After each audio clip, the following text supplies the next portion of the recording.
Hello everyone, myself Shailesh Kumar Dhola. Welcome all of you in the new lecture series of rotational motion. ચાક ગતિની નવી lecture સિરીઝમાં બધાનું હું સ્વાગત કરું છું. આ જે ચેપ્ટર છે ચાક ગતિ એ નીટ માટે ધોરણ 11નું સૌથી ઇમ્પોર્ટન્ટ ચેપ્ટર કહી શકાય. એનું રીઝન એ છે કે આ ચેપ્ટરમાંથી નીટમાં 45માંથી 2 થી 3 પ્રશ્નો દર વર્ષે પૂછાય છે અને પૂછતા રહેશે. તો ખાલી એકલું ચેપ્ટર તમારા માટે 8 થી 12 અથવા 16 માર્ક્સ અપાવી શકે એવું ચેપ્ટર છે.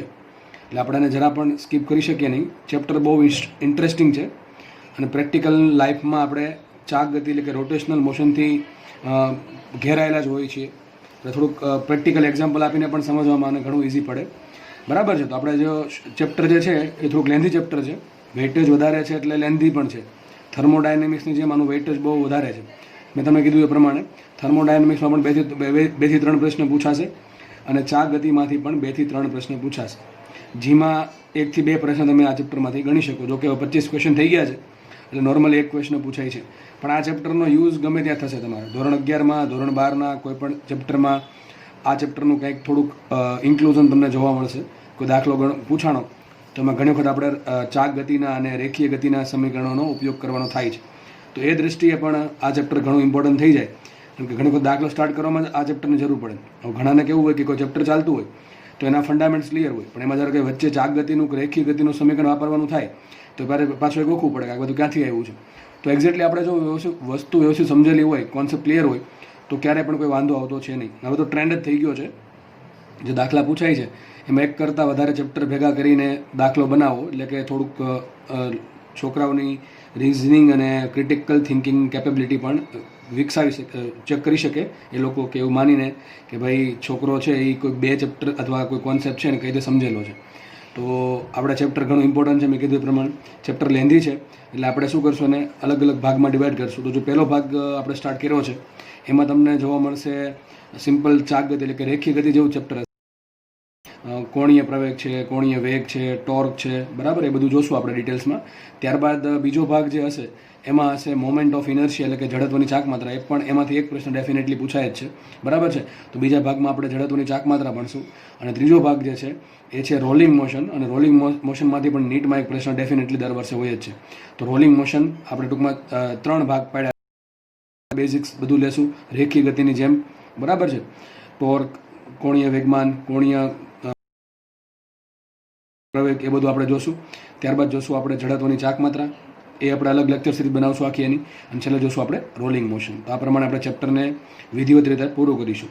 તો આપણે ચલો સ્ટાર્ટ કરીએ. અને જે આ પહેલા લેક્ચરમાં તમને કીધેલું છે, દર વખતે કહું છું લેક્ચર સિરીઝ જ્યારે નવી સ્ટાર્ટ થતી ત્યારે કહું છું કે જો તમે શરૂઆતના મારા લેક્ચર વ્યવસ્થિત જોયેલા છે તો તમને દાખલા સમજવામાં તકલીફ બહુ ઓછી પડશે અથવા તકલીફ પડશે જ નહીં. પરંતુ જે લોકો પર સીધું મારણ કરે, બરાબર છે, એ લોકોને થોડીક તકલીફ રહી. તો આપણે ટ્રાય એવી કરવી કે થિયરી એકદમ વ્યવસ્થિત સમજાય છે. હકીકતે દાખલા જેવું કંઈ હોતું જ નથી. એક્ઝેક્ટલી થિયરી જ હોય છે કે થિયરી સમજેલી હોય તો દાખલા આવડી જાય. આ દાખલામાં અલગ અલગ કોન્સેપ્ટ હોય છે, પણ એનો બેઝ કયો હોય છે? થિયરી જ હોય છે. એટલે તમે બેઝ જો ક્લિયર નહીં હોય તો દાખલા સમજવામાં બહુ તકલીફ પડશે. અને ઘણા લોકો ગોખી નાખે. તમે જો જી અને નીટની પ્રિપેરેશન કરતા હોય તો ગોખવાનો કોઈ મતલબ નથી, કારણ કે કઈ વસ્તુ ક્યાંથી પૂછાવાની છે એ આપણને ખબર હોતી નથી. તો આપણો બેઝ જો ક્લિયર હોય, બરાબર છે, કોન્સેપ્ટ જો ક્લિયર હોય, ફંડામેન્ટ જો ક્લિયર હોય તો આપણે આરામથી દાખલોને ટેકલ કરી શકીએ છીએ અને સારામાં સારા માર્ક્સ લાવી શકીએ છીએ. તો ચલો આપણે સ્ટાર્ટ કરીએ ચાક ગતિ. હવે ચાક ગતિ એટલે શું થાય? પહેલાં તો આ સમજે રોટેશનલ મોશન, ચાક ગતિ. ચાક ગતિ અથવા રોટેશનલ મોશન એટલે શું થાય? ફરવું. કોઈ બિંદુ છે અથવા કોઈ પદાર્થ છે એ કોઈ બિંદુ બીજા બિંદુની આસપાસ ફરે છે. એકદમ સિમ્પલ ભાષામાં કહું છું, ફરવું.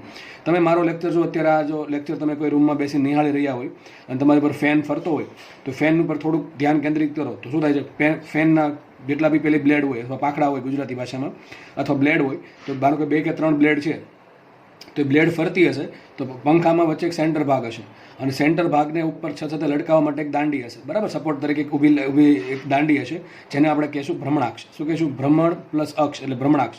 તો જેની આસપાસ બધા બિંદુ ફરે છે, જે અક્ષની આસપાસ બધા બિંદુ ફરે છે એને ભ્રમણાક્ષ કહેવાય. તમને અત્યારે તમારા મોબાઈલની સ્ક્રીન પર એક વિડીયો દેખાતો હશે, બરાબર છે, એક એનિમેશન દેખાતું હશે. એમાં તમે જોઈ શકો છો એક વ્હીલ ફરે છે, સાયકલનો એક વ્હીલ ફરે છે, એમાં વચ્ચે જો એક અક્ષ છે ને, એક અક્ષ દેખાતી હશે તો એ ભ્રમણાક્ષ છે. સાયકલના બધા જ બિંદુઓ ટાયર છે, પેલા જે આરા છે, બધું બધું જો એની આસપાસ ફરે છે, બરાબર. તો આ શું છે, જે ભ્રમણાક્ષ છે. અને બીજી આકૃતિ દેખાતી હશે. હવે બીજી આકૃતિમાં તમે જોઈ શકો છો ફેન ફરે છે, એ ફેનની વચ્ચેની જે દાંડી છે, જે અક્ષ છે, એ ભ્રમણાક્ષ છે, અને બધા બિંદુ એની આસપાસ ભ્રમણ કરે છે. તો આ પ્રકારની જે ગતિ છે એ શું છે, ચાક ગતિ છે. સમજ પડે? આ પ્રકારની ગતિ શું છે, ચાક ગતિ છે. હવે ચાક ગતિમાં રેખીય ગતિમાં ડિફરન્સ કયો? ચલો સિમ્પલ, તમારા મનમાં આવવું જોઈએ. ચાક ગતિમાં અને રેખીય ગતિમાં ડિફરન્સ કયો છે? તમે એક જગ્યાએથી ઊભા થઈને બીજી જગ્યાએ જાઓ છો, ચાલો છો, તો એ રેખીય ગતિ છે, કે જેમાં વસ્તુનું સ્થાન બદલે છે એક જગ્યાએથી બીજી જગ્યાએ. પરંતુ પંખો ફરે છે, એ ચાક રેખીય ગતિ કરે છે? શું પંખો તમારી રૂમમાં બધે ફરે છે, આમ એક જગ્યાએથી બીજી જગ્યાએ જાય છે? ના, પંખો પોતાની એક ધરીની આસપાસ ફરે છે. તો આ ચાક ગતિ છે. તો બે ડિફરન્સ છે, રેખીય ગતિમાં ચાક ગતિમાં. અને ઘણી વખત એવું હોય કે રેખીય ગતિ પણ થતી હોય અને ચાક ગતિ પણ થતી હોય. એવું એક્ઝામ્પલ તમને મનમાં યાદ આવે છે? બોલો, યાદ આવવું જોઈએ એકાદું. તમે ટુ વ્હીલ લઈને જાઓ છો, તો માનો કે તમારા ગાડીનું આગળનું વ્હીલ જે છે, બાઇકનું, એ બાઇકનું આગળનું જે વ્હીલ છે એ ફરે પણ છે અને આગળ પણ વધે છે, કે નહીં થતું? એવું થાય ને, એ આગળ પણ વધે છે. આગળ વધે છે એટલે રેખીય ગતિ કરે છે, એટલે કે ટ્રાન્સલેશન મોશન, લિનિયર મોશન કરે છે. અને જોડે જોડે એ કોઈ એની જે વચ્ચેની જે એક્સિસ છે, બરાબર, ધરી, પૈડાની જે ધરી છે, એની આસપાસ ફરે પણ છે. તો એના બધા બિંદુ જે છે એ રેખીય ગતિ પણ કરે છે અને ચાક ગતિ પણ કરે છે. તો આ પ્રકારની મોશન આપણે છેલ્લા ત્રીજા ભાગમાં, એટલે કયું, રોલિંગમાં જોશું. બરાબર છે? રોલિંગની ઘણી બધી કન્ડિશન છે, એ આપણે બધું વ્યવસ્થિત વિગતવાર રીતે ભણીશું. તો થોડુંક તમને આઈડિયા આવી જવો જોઈએ કે તમે આજુબાજુ બે ગતિથી ઘેરાયેલા છો મોસ્ટલી. આમ તો એક તો લિનિયર મોશન એટલે કે રેખીય ગતિ, અને એક રોટેશનલ મોશન એટલે કે ચાક ગતિ. તો તમને થોડુંક ઓવરવ્યૂ આવી ગયો હશે કે રોટેશનલ મોશન અથવા ચાક ગતિ એક્ઝેક્ટલી શું છે. ઘણા લોકો આને રેખીય ગતિ જોડે કમ્પેર કરે છે, સરખામણી કરે બરાબર છે, પણ રેખીય ગતિ અને ચાક ગતિ જે છે એને ડાયરેક્ટલી બેને કોઈ લેવા દેવા નથી. સમજ પડે છે? રેખીય ગતિમાં શું થાય, વસ્તુનું સ્થાન બદલે એક જગ્યાએ બીજી જગ્યાએ, અને ચાક ગતિમાં શું થાય, ખૂણો બદલે. શું બદલે? ખૂણો બદલે. કઈ રીતે? ચલો જુઓ. તો પહેલી વાત તો આપણે એક ભ્રમણાક્ષ કરી દઈએ. ભ્રમણાક્ષ કોને કહેવાય? ભ્રમણાક્ષ અથવા એક્સિસ, રોટેશનલ એક્સિસ.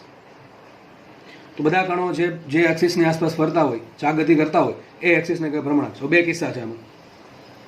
ભ્રમણાક્ષ સ્થિરે હોઈ શકે અને ભ્રમણાક્ષ પોતે ગતિ પણ કરતી હોઈ શકે. કઈ રીતે? પંખો ફરે છે, તે પંખો, બરાબર, ફેન તમારા ઘર પર, તમારા માથા પર ફરતો હશે, બરાબર, ઉપર છત સાથે લટકાવેલો. તો પંખો જે ફરે છે એમાં જ બધા જે પેલી એક્સિસ છે એ સ્થિર છે કે ગતિ કરે છે? પોતે સ્થિર હશે. ઓબ્વિયસલી છત સાથે લટકાવેલો છે પંખો, એટલે સ્થિર હશે. તો આ પ્રકારની ગતિમાં શું થાય?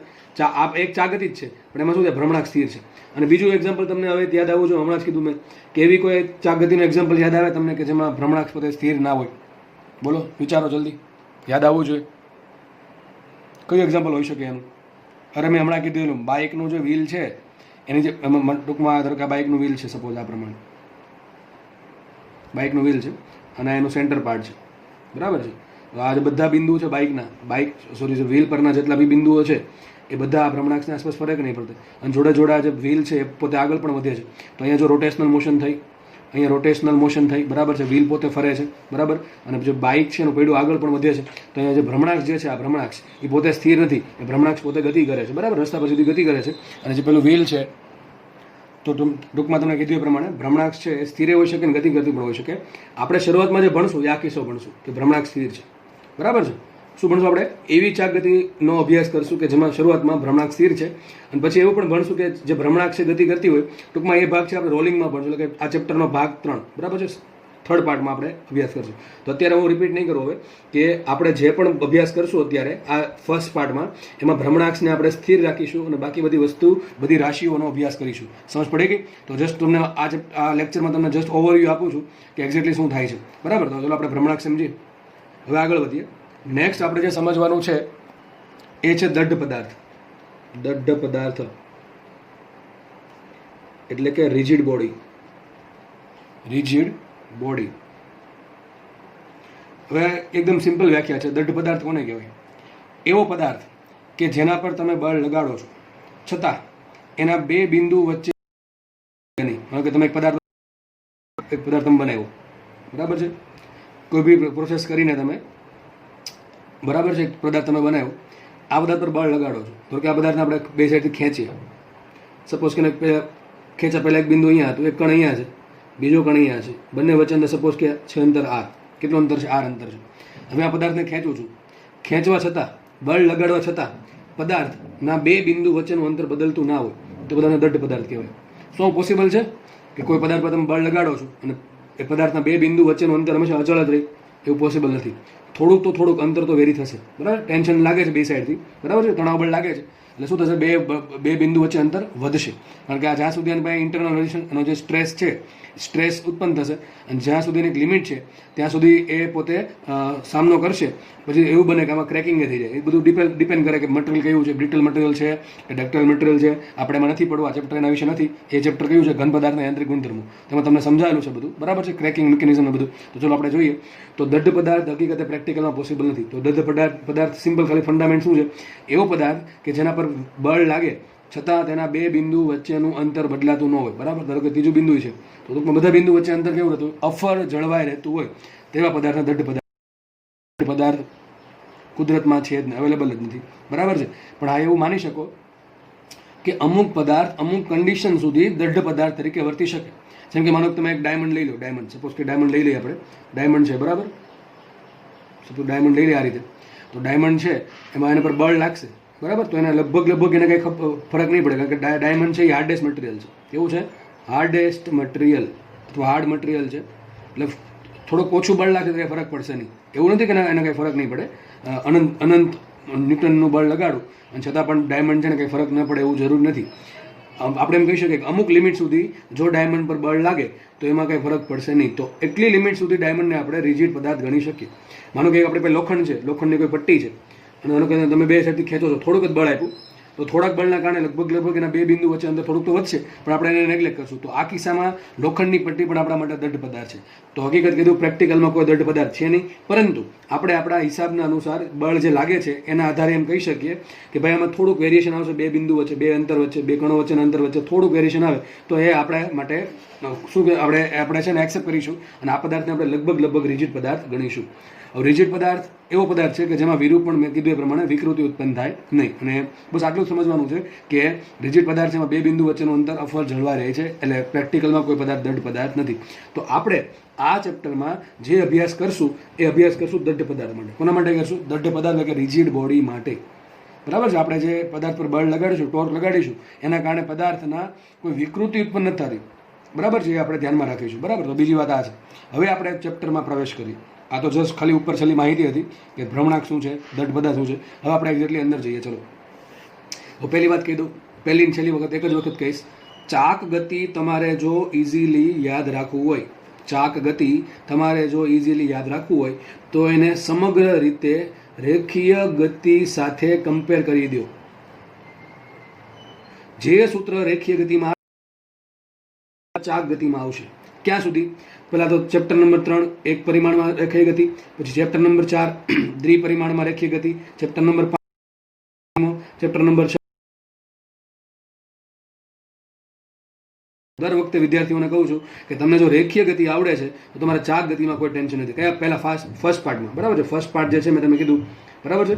આ ટોર્ક છે, પછી ટોર્ક છે, કોણીય વેગમાન છે, કોણીય વેગ છે, કોણીય પ્રવેગ છે, અચળ પ્રયોગી ગતિના સમીકરણો છે, એમાં તમને કોઈ વાંધો આવશે નહીં. બીજો પાર્ટ છે કયો? જડત્વની ચાકમાં. ત્રીજો પાર્ટ છે રોલિંગ મોશન. તો તમને જો રેખીય ગતિ આવડે છે તો તમારે ફર્સ્ટ પાર્ટ ઓટોમેટિક તમને અત્યારે 20-30% આવડે જ છે એવું માની લો, બરાબર છે. રેખીય ગતિ તમને આવડે છે તો તમને ચાક ગતિના અમુક ભાગ અત્યારથી આવડે જ છે એવું માની ચાલો, બરાબર છે. કારણ કે સૂત્રમાં કંઈ ફરક પડશે નહીં. આપણે આ લેક્ચરમાં એ જ જોશું કે રેખીય ગતિના સૂત્ર છે એને ચાક ગતિના સૂત્રમાં કેમ ફેરવવા. અને દર વર્ષે નીટમાં એક પ્રશ્ન આમાંથી પૂછાય છે. ત્રણેય પાર્ટ મેં તમને કીધા, જડત્વની ચાક માત્રા, રોલિંગ મોશન અને ફર્સ્ટ પાર્ટ જે છે બેઝિક, એમાંથી દરેકમાંથી એક પ્રશ્ન નીટમાં પૂછાય છે. જેમાં તો કંઈ હોતું નથી કે આમાંથી પ્રશ્ન પૂછાતો નથી, એવું બધામાંથી પ્રશ્ન પૂછી શકે.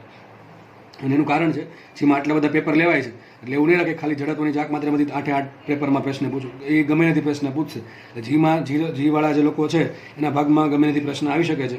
સમજ પડે કે નહીં? તો આપણે જે ચાક ગતિ છે ને 3 ભાગમાં મેં વેચેલી છે. એમાં ફર્સ્ટ પાર્ટમાં આપણે મેં કીધું એ પ્રમાણે રેખીય ગતિ છે એના સૂત્ર છે એને મારે ચાક ગતિમાં કઈ રીતે ફેરવવા હું તમને એ શીખવાડી દઈશ, બરાબર. હવે એ સમજતા પહેલાં આપણે બધે અલગ અલગ જે રાશિ આવે છે ચાક ગતિનો, ચલો એનો અભ્યાસ કરીએ. માનો કે એક વર્તુળાકાર માર્ગ છે. સપોઝ ધારો હું જેટલા બી સર્કલ દોરું છું એ માનવા કે રિયલી સર્કલ છે, ભલે શેપ સર્કલ જેવું ના દેખાતો છતાં. ધારો કે ટોપ વ્યૂ જોઈએ આપણે, ટોપ વ્યૂ ખબર ને, ઉપરથી જોવો છો એ વસ્તુને, બરાબર. આ એની ભ્રમણાક્ષ છે. ભ્રમણાક્ષ ક્યાં આવતી છે? સીધી આમાં બહાર આવતી છે, બરાબર ને. ક્યાં આવતી છે? ભ્રમણાક્ષ બહાર આવતી છે આ રીતે, અને અંદર જતી હશે. એક કણ ધારો કે ધારી લો, એક કણ છે, એનું દળ m છે. આ જે અંતર છે એ અંતર છે r. કેટલું અંતર છે? r. તો ત્રિજ્યા થઈ ગઈ r. તો એમ કહી શકાય કે એક m દળનો પદાર્થ કોઈ ભ્રમણાક્ષ, સપોઝ કરીને કહી દો O, એક ભ્રમણાક્ષ છે એનું કેન્દ્ર છે O, તો કેન્દ્ર ઓની આસપાસ આર ત્રિજ્યાના વર્તુળાકાર માર્ગે ચાક ગતિ કરે છે. હવે ફરતો હશે કે સ્થિર છે? ફરતો જ હશે. તો ફરતો તો વેગ હોય. વેગ ક્યાં હોય? યાદ રાખો, વેગ ક્યાં છે? હંમેશા વેગ હશે એના સ્પર્શકની દિશામાં. અહીંયા સ્પર્શક શું થાય? વર્તુળના સ્પર્શક દોરો, આ રીતે થાય. પદાર્થ ધારો કે અહીંયા આવી ગયો, તો અહીંયા વેગ ક્યાં હશે? આ રીતે હશે, સ્પર્શક દિશામાં. તો કે વેગ અહીંયા આવી ગયો પદાર્થ, તો વેગ હશે આ રીતે. અહીંયા આવી ગયો તો વેગ હશે આ રીતે. તો જો વેગ અચળ છે, ધ્યાનથી સાંભળો, હું શું પ્રશ્ન પૂછું છું? શું પદાર્થનો વેગ અચળ છે? ના, વેગ અચળ નથી. શું પદાર્થની ઝડપ અચળ છે? હા, ઝડપ અચળ છે. ઝડપ એટલે વેગનું મૂલ્ય. તો વેગનું મૂલ્ય v સરખું ધારો કે છે, એ જરૂર નથી કે સરખું જ હોય. ધારો કે વેગનું મૂલ્ય અચળ છે, તો આ પ્રકારની ગતિને આપણે શું કીધું? નિયમિત વર્તુળાકાર ગતિ. ખબર છે તમને શું કહેવાય? નિયમિત વર્તુળાકાર ગતિ. પરંતુ ચાક ગતિમાં એવું જરૂરી નથી કે પદાર્થનો વેગ હંમેશા v જ રહે. એ બદલી પણ શકે. ડિપેન્ડ કરે કે પદાર્થ કેટલી ઝડપથી ફરે છે. સાયક્લોટ્રોન હોય તો સાયક્લોટ્રોનમાં ત્રિજ્યા બદલતી હોય, વેગ પણ બદલતો હોય, બરાબર છે. તો હંમેશા એવું જરૂરી નથી કે પદાર્થનો વેગ v છે એ હંમેશા અચળ જ હોય. ધારો કે વેગ અહીં 10નો છે, અહીં 15નો થઈ ગયો, અહીં 20નો થઈ ગયો, અહીં 30નો થઈ ગયો, એ પ્રમાણે સતત વધા પણ કરતો હોઈ શકે. એ બધી માહિતી આપણે આમાં જોશું. તો ચલો આપણે ફર્સ્ટ જોઈ લઈએ. અમે ટોપ વ્યૂ દોરેલું ભ્રમણાક્ષ ક્યાં છે? આ રીતે હશે, બરાબર. ભ્રમણાક્ષ તમને પેન દેખાય છે ઊભી, આ પ્રમાણે ભ્રમણાક્ષ છે અને વસ્તુ છે એની આસપાસ ફરે છે, દળ. પેલા v ની દિશા ક્યાં આવશે? v ની દિશા આવશે ક્યાં? સ્પર્શકની દિશામાં. ની દિશા ક્યાં આવશે? ઓલવેઝ સ્પર્શકની દિશામાં. સદિશ v ક્યાં હશે? સ્પર્શકની દિશામાં, બરાબર. ચલો, સદિશ r ક્યાં હશે? સદિશ r. સદિશ r શું છે? પદાર્થ. આ જે પદાર્થ છે એ પદાર્થના સ્થાનને ઉગમ બિંદુ સ્થાન સદિશ. તો ક્યાં હશે હંમેશા? 12 તરફ. આ રીતે o થી 12 તરફ હશે. તો સદિશ r ની દિશા ક્યાં હશે? પદાર્થના સ્થાનનો ઉગમ બિંદુની સાપેક્ષે સ્થાન સદિશ. પદાર્થ અહીંયા આવી ગયો તો સ્થાન સદિશ ક્યાં હશે? શું કરવાનું? ઉગમ બિંદુથી પદાર્થને જોડવાનું. આ રીતે ક્યાં હશે? 12 તરફ. સદિશ r આ રીતે છે. અહીંયા સદિશ r ક્યાં હશે? આ રીતે છે સદિશ r. તો જ્યાં પદાર્થ જશે એ પ્રમાણે સદિશ r ની દિશા બદલ્યા કરશે. તો સદિશ r પણ અચળ કહેવાય નહીં, કારણ કે દિશા બદલે છે. વેગ અચળ કેમ ન કહેવાય? વેગની દિશા બદલે છે. અને એવું બની શકે પ્રચાગતિમાં કે વેગનું મૂલ્ય પણ બદલતું હોય. એટલે આપણે દર વખતે નહીં માનીએ કે વેગ અચળ જ છે. આટલી ખબર પડી ગઈ? ચલો આગળ વધીએ. થીટા. What is theta? જોઈ લઈએ. બીજી આકૃતિ દોરું છું સાઈડમાં. સપોઝ કે એક વર્તુળ છે, માનો કે એક પદાર્થ છે, એ પેલા અહીંયા હતો, પદાર્થ છે અહીંયા હતો, બરાબર છે. પોતે વેગ આ ગતિ કરે છે. વેગ શરૂઆતમાં આ બાજુ હશે, વેગ આ રીતે હશે ને, વેગ એનો હશે આ રીતે. શરૂઆતમાં વેગ આ રીતે હશે, સદિશ v આ રીતે હશે. ધારો કે પદાર્થ આપણે આગળ વધ્યો, પદાર્થને અમુક સમય આપો, સમય આપશો એટલે પદાર્થ ધીમે ધીમે ગતિ. સપોઝ અહીંયા આવી ગયો પદાર્થ, ગતિ કરીને ધારો કે અહીંયા આવી ગયો, એની ફર્સ્ટ પોઝિશન છે, એની સેકન્ડ પોઝિશન છે. પદાર્થ ગતિ કરીને અહીંયા આવ્યો તો કંઈક ખૂણો બનાવશે. પદાર્થ આમ ગતિ કરે છે, પદાર્થને એક વસ્તુ બાકી છે કે વર્તુળ પર જ રહેવાનું છે. તો વર્તુળ પર શું બદલે? એનું અંતર બદલે ના, કેન્દ્રથી અંતર તો ફિક્સ છે. કેટલું? r. તો માનો કે પદાર્થ અહીંયા આવી ગયો, તો આ થઈ ગયો સદિશ r1, આ થઈ ગયો સદિશ r2. સદિશ r1 અને સદિશ r2 નું મૂલ્ય સરખું છે. કેટલું? આ ત્રિજ્યા જેટલું. તો બેનું મૂલ્ય સરખું છે, પણ દિશા અલગ અલગ છે. એટલે સદિશ અલગ અલગ થઈ ગયો. r1 છે ને r2 છે. તો પદાર્થ કંઈક ખૂણો કાપશે કે નહીં કાપે? ખૂણો કાપે કે ના કાપે? ધારો કે થીટા ખૂણો કાપ્યો. કેટલા સમયમાં? t સમયમાં. કેટલા સમયમાં? t સમયમાં. તો થીટા જે છે એને કહેવાય સ્થાન. કહેવાય સ્થાન. તો કોને કહેવાય? કે એક વ્યક્તિ એ રસ્તા પર ચાલતો હતો. સપોઝ કે એક વ્યક્તિ છે એ રસ્તા પર ચાલતો હતો, આગળ ચાલીને સપોઝ અહીંયા પહોંચ્યો, બરાબર. વ્યક્તિ અહીંયા પહોંચી ગયો તો કંઈક સ્થાન કાપ્યું ને, ધારો કે અંતર x કાપ્યું છે. તો જે આપણે અંતર દર્શાવતા હતા રેખીય ગતિમાં, જે અંતર એ જ અહીંયા દર્શાવે થીટા વડે. હવે આ જે કણ છે એ આમ તો ગતિ નથી કરવાનો, હંમેશા આમ ગતિ કરવાનો છે. એક વસ્તુ બાકી છે, એનું જે અંતર છે ક્યાંથી? ઉગમ બિંદુથી. એ હંમેશા કેવું રહેવાનું છે? અચળ. કેટલું? ત્રિજ્યા જેટલું. પરંતુ ઉગમ બિંદુની સાપેક્ષે કંઈક અલગ અલગ જગ્યાએ જાય છે. દર વખતે એક જગ્યાએ નથી હોતો, અહીંયા એક જગ્યાએ નથી હોતો. એ ગતિ કરે છે એટલે કે કોઈ પણ આ વર્તુળ પરના અહીંયા હોઈ શકે, અહીંયા હોઈ શકે, અહીંયા હોઈ શકે, અહીંયા હોઈ શકે. તો મારે એનું સ્થાન તો વર્તુળ પર અલગ અલગ છે ને. હા, ભલે ઉગમ બિંદુથી એનું સ્થાન અચળ છે, કેટલું? ત્રિજ્યા જેટલું. પરંતુ જે વર્તુળ પર સ્થાન છે એ અચળ નથી. ઘણી વખત પહેલાં અહીંયા છે, પહેલાં અહીંયા છે, હવે અહીંયા આવી ગયો, અમુક સમય પછી અહીંયા આવશે, પછી અહીંયા આવશે, તો ફરતી પાછો અહીંયા આવી જશે. તો એ જે સ્થાન દર્શાવશું આપણે ચાક ગતિમાં, ટૂંકમાં રેખીય ગતિમાં આપણે સ્થાનને x વડે અથવા d વડે દર્શાવતા હતા, એ જ સ્થાનને આપણે ચાક ગતિમાં થીટા વડે દર્શાવશું. અને ચાક ગતિ આવે એટલે ખૂણો બને, જ્યાં આપણે કહેશું કોણીય સ્થાન. થીટા શું છે? કોણીય સ્થાન. બરાબર, સમજ પડે કે નહીં પડતી? તો આપણે કમ્પેર કર્યું. જો રેખીય ગતિમાં જે x હતું, રેખીય અંતર અથવા સિમ્પલ અંતર અથવા સ્થાનાંતર, તો એમાં શું થશે? કોણીય સ્થાન થશે. માનો કે પદાર્થ પહેલાં અહીંયા છે, કેટલા ખૂણા? θ1 ખૂણે છે. કેટલા ખૂણા છે? θ1 ખૂણે. કેટલા સમયમાં? t1 સમયમાં. સપોઝ કે પદાર્થ હવે અહીંયા આવી ગયો, ત્રીજા પોઝિશન પર, આ રીતે. ધારો કે આ જે ખૂણો છે આટલો આખો, બરાબર, આખો ખૂણો પહેલી પોઝિશનથી, એ ખૂણો હવે θ2 છે. કેટલો છે? θ2.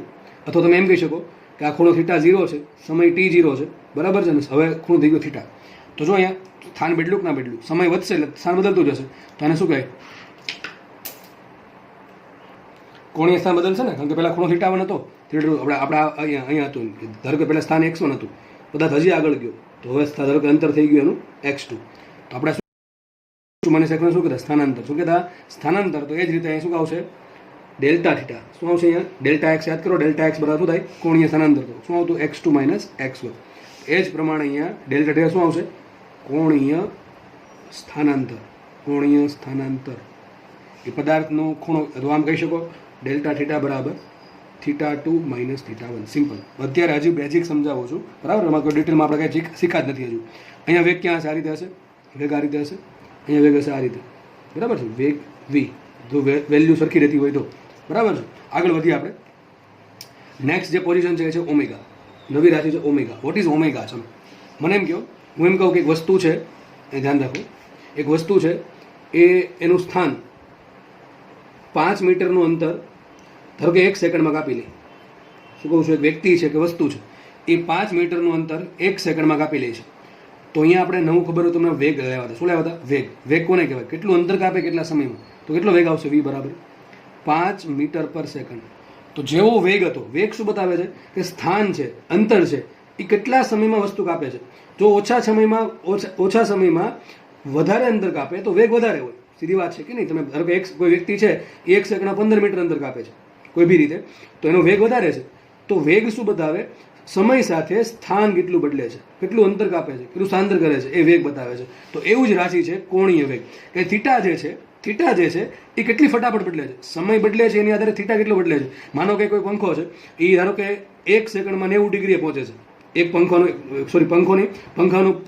પંખાની બ્લેડ પરનું કોઈ બિંદુ, અથવા પંખાનું કોઈ બ્લેડ અથવા પાંખડું એ 1 સેકન્ડમાં અહીંયા હતું, 1 સેકન્ડ પછી સપોઝ કે અહીંયા આવી જાય છે. ટૂંકમાં 1 સેકન્ડમાં 90 ડિગ્રી કાપે છે. પંખો એ પ્રમાણે ફરે છે, બરાબર છે. બીજો કોઈ પંખો છે એની જે બ્લેડ છે એ 1 સેકન્ડમાં અહીંથી અહીંયા આવી જાય છે, બરાબર. પાંખડું પહેલાં આમ હતું, ધારો કે આમ થઈ ગયું છે. કેટલો ખૂણો કાપે છે?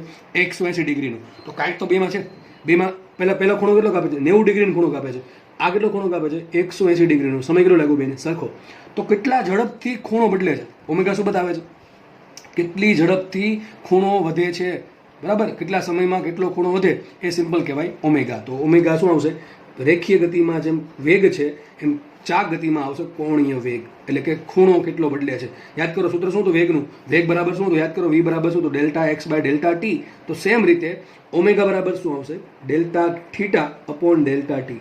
કેટલો ખૂણો બદલે છે? પહેલા ધારો કે ખૂણો થીટા 1 હતો, હવે થઈ ગયો ખૂણો થીટા 2. તો બદલો કેટલો? θ2 માઇનસ θ1. કેટલા સમયમાં? ડેલ્ટા ટી સમયમાં. તો આમ પણ લખી શકાય θ2 માઇનસ θ1 બાય ડેલ્ટા ટી. આ કંઈ યાદ રાખવાની જરૂર નથી. તમને હજી હમણાં એક કોષ્ટક આપીશ, એના આધારે તમને બધો આઈડિયા આવી જશે. અત્યારે ખાલી એ સમજો કે આની સેન્સ સમજો. ઓમેગા એક્ઝેક્ટલી શું કહેવા માંગે સમજો. આ શું સજેસ્ટ કરે છે? કે એ સજેસ્ટ કરે છે કે મારો જે ખૂણો છે, મેં તમને કીધું પ્રમાણે, એક પંખો ધારો કે 1 સેકન્ડમાં 90 ડિગ્રી ફરે છે એનું પાંખડું, અને બીજો પંખો છે એનું પાંખડું 1 સેકન્ડમાં 180 ડિગ્રી ફરે છે. તો બીજો જે પંખો છે એ ફટાફટ ફરે છે એમ કહેવાય. એ ફટાફટ, ટૂંકમાં માનો કે એક વસ્તુ છે 1 સેકન્ડમાં 1 આંટો પૂરો કરે, અને બીજી વસ્તુ છે એ 1 સેકન્ડમાં 10 આંટા પૂરા કરે છે. તો એમ કહી શકાય બીજી જે વસ્તુ છે એ 10 આંટા પૂરા કરે 1 સેકન્ડમાં, એટલે વધારે ઝડપથી ફરે છે. એ જે ઝડપ છે એ છે ઓમેગા. એક ચકડોળ છે જ્યારે સ્ટાર્ટ થાય ત્યારે લગભગ ધીમે ધીમે ફરતું હોય, બરાબર છે. પણ જ્યારે કે આમ ધારો કે 2-5 મિનિટ પછી ફૂલ સ્પીડ પકડે એટલે ફટાફટ રાઉન્ડ ફરશે, બરાબર છે. તો એ શું બતાવે? ઓમેગા વધ્યું છે. શું બતાવે? એનું ઓમેગા વધ્યું છે, કારણ કે ફટાફટ આંટા પૂરા કરે છે. તો તમે એમ કહી શકો ઓમેગા બરાબર શું છે? વસ્તુ કેટલા આંટા પૂરા કરે કેટલા સમયમાં. જે વસ્તુ બહુ વધારે આંટા પૂરા કરતા હોય ઓછા સમયમાં, એના માટે વેગ વધારે છે. પણ આ વેગ નથી, શું છે? કોણીય વેગ છે. સમજ પડે છે? તો આ હકીકત આ વેગ જેવી સેન્સ આપે છે કે પહેલામાં વસ્તુ કેટલી ઝડપથી આગળ વધતી હતી, અને આમાં વસ્તુ છે કેટલા સમયમાં કેટલા આંટા પૂરા કરે, અથવા કેટલો ખૂણો બદલે છે એનો કેટલા સમયમાં, એ બતાવે છે ઓમેગા. સમજ પડે? નેક્સ્ટ આપણે આગળ વધીએ. આલ્ફા. તો આલ્ફા તો પ્રવેગ જોડે મતલબ છે. ચલો જો માનો કે કોઈ વસ્તુ ગતિ કરતી હતી, એનો અત્યારનો વેગ 5 મીટર પર સેકન્ડ છે. ધારો કે એનો વેગ 1 સેકન્ડ પછી થઈ ગયો 10 મીટર પર સેકન્ડ. તો વધ્યો કેટલો વેગ? કેટલો વધ્યો? 5 વધ્યો કેટલી સેકન્ડમાં? 1 સેકન્ડમાં. તો પ્રવેગ કેટલો આવે? 5 મીટર પર સેકન્ડ સ્ક્વેર, અથવા 5 મીટર પર સેકન્ડ. એટલે કે 1 સેકન્ડમાં 5 મીટર પર સેકન્ડનો વેગ વધે છે. સમજ પડે કે નહીં? તો પ્રવેગ શું સેન્સ આપે છે કે વેગમાં કેટલો વધારો કે વેગમાં કેટલો ઘટાડો થાય છે સમય સાથે. આપણને ખબર છે એ બરાબર શું હોય? D v by d t. તો આલ્ફા એવું જ કંઈક છે. જો મેં તમને કીધું મને ચકડોળનું કીધું હતું, બરાબર છે? બરાબર. ચકડોળ જે છે, માનો કે શરૂઆતમાં 1 સેકન્ડમાં 1 આંટો ફરે છે, 1 સેકન્ડમાં 1 આંટો ફરે, તો કોઈ ઓમેગા કેવું છે? ઓછું છે. ધારો કે હવે 1 સેકન્ડમાં 10 આંટા ફરવા માંડ્યું. કેટલા ફરવા માંડ્યું? બીજી સેકન્ડમાં 10 આંટા. ટૂંકમાં 1 સેકન્ડનો સમયગાળામાં એના 9 આંટા વધ્યા, તો કોઈની ઝડપ વધી. ટૂંકમાં કોઈ અમુક ફિક્સ અમાઉન્ટના સમયમાં વસ્તુના ઓમેગામાં કોણીય વેગમાં કેટલો ફેરફાર આવે છે એ દર્શાવશે આલ્ફા. તો આપણા માટે જે પેલો પ્રવેગ હતું, રેખીય પ્રવેગ, એ આવશે હવે કોણીય પ્રવેગ. તો આલ્ફા શું બતાવશે? કોણીય પ્રવેગ બતાવશે. ટૂંકમાં ઓમેગામાં સમય સાથે કેટલો વધારો કે કેટલો ઘટાડો થાય છે એ કઈ રાશિ બતાવશે? ઓમેગા. તો સૂત્રમાં આવશે ઓમેગા બરાબર delta omega by delta t, અથવા શું આવશે? ઓમેગા 2 માઇનસ ઓમેગા 1 છેદમાં ડેલ્ટા ટી. આ જસ્ટ મેં હજી ખાલી તમને મૂલ્ય કહું છું. દિશા આપણે ગણી હતી, ઓમેગા દિશા ક્યાં છે, આલ્ફાની દિશા ક્યાં છે, એ બધું તમને ધીમે ધીમે હમણાં સમજાઈ જશે, બરાબર છે? જસ્ટ ખાલી મેં ઓવરવ્યૂ તમને આપું, ચેપ્ટરમાં આવું બધું આવશે તો તમને ખબર પડી જાય ઓમેગા શું છે, વસ્તુ કેટલી ઝડપથી ફરે એ બતાવશે ઓમેગા. આલ્ફા શું બતાવે? આલ્ફા વિચારો, આલ્ફા શું બતાવે? તમે ધારો કે તમારો રેગ્યુલેટર પંખો છે, પંખો તમારા ઘરે પંખો હશે, બરાબર? બધાના ઘરે પંખો હશે જ. હવે એમાં રેગ્યુલેટર જો જોઈન કરેલું હોય ઇલેક્ટ્રિસિટી બોર્ડમાં, તો રેગ્યુલેટર તમે માનો કે રેગ્યુલેટર 0 પર છે, એટલે પંખાની સ્પીડ કેટલી? 0 હશે. પંખા માટે ઓમેગા કેટલું હશે? 0 હશે. ધારો કે તમે પંખાનું રેગ્યુલેટર 0 માંથી ફર્સ્ટ પોઈન્ટ પર લઈ જાઓ છો, તો પંખો ધીમે ધીમે ફરવાનું સ્ટાર્ટ કરશે. ફરે કે નહીં ફરે? તો પંખા ઝડપ પહેલાં કેટલી હતી? ઝડપ બોલું આ ચેપ્ટરમાં જ્યાં પણ ઝડપ બોલીશ, કઈ ઝડપ તમે સમજવાની? કોણીય ઝડપ અથવા કોણીય વેગ સમજવાનું, અને વેગ જોડે કંઈ મતલબ નથી, બરાબર છે? જ્યાં પણ ઝડપ બોલીશ સમજી જવાનું કે આ સર કોણીય વેગની વાત કરવા માંગે છે. તો એની કોણીય વેગ પહેલાં કેટલો હશે? 0 હશે ને, કારણ કે આંટા ફરતો જ નથી. હવે ધારો કે તમે રેગ્યુલેટરને ફર્સ્ટ પર લઈ ગયા 0 માંથી, તો પંખો શું ફટાફટ પોતાની સ્પીડ પકડીને થોડોક સમય લાગે? થોડોક સમય લાગશે. ધીમે ધીમે ધીમે આંટા વધશે, સોરી આંટા ફરવાનું વધારે છે, અને છેલ્લે એક જે ફર્સ્ટ રેગ્યુલેટરની પોઝિશન પર જે સ્પીડ આવે એ સ્પીડ શું કરશે? અટેન્ડ કરી લેશે, બરાબર? એટલે એ હવે જુઓ, પહેલાં સ્પીડ કેટલી હતી? 0 હતી.